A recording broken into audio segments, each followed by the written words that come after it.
Tra le attività del Luiserve del Club Lions c'è quello della raccolta degli occhiali usati, che nel tempo ha suscitato importanti successi raggiunti. A te non servono più, ma possono aiutare qualcun altro a vedere. E questo è lo slogan usato da Lions Club.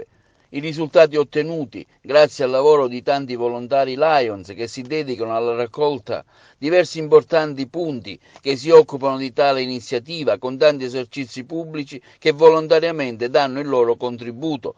Anche il Lions Club di Agrigento Valle dei Templi, diretto dalla presidente Mariella Antinoro, si occupa di tale iniziativa, sensibilizzando tanti a occuparsi alla donazione di occhiali usati che debitamente ricondizionati verranno donati a chi ne ha veramente bisogno.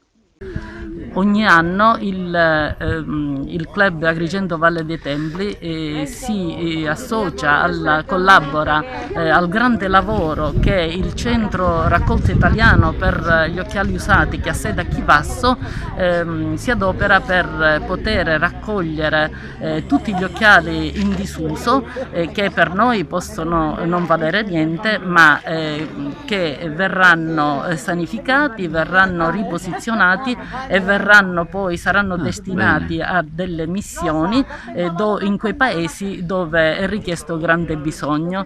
La storia dice è da 17 anni che questo centro di Chivasso va avanti e ha migliorato la vita di tante persone, di migliaia e migliaia di persone, per non dire milioni, perché quello che per noi è il semplice vivere quotidiano, andare al lavoro, leggere un libro, guardare la televisione, guardare in faccia ai nostri figli, i nostri cari, molte persone non hanno avuto la nostra fortuna, e il Lions Club Agrigento Valle dei Templi si adopera ogni anno con il cuore a distribuire in diversi centri delle scatole per poter essere riempiti e svuotate. Quindi facciamo un appello allora ai tanti. Sì. Abbiamo diversi punti, tra questi punti abbiamo l'ottica La Rosa di Favara, l'ottica Meli di Favara, abbiamo l'ISORS, il centro ISORS che si trova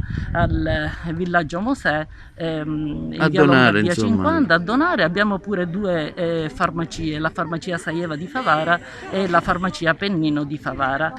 Grazie di cuore, contribuite con noi a questo grande servizio.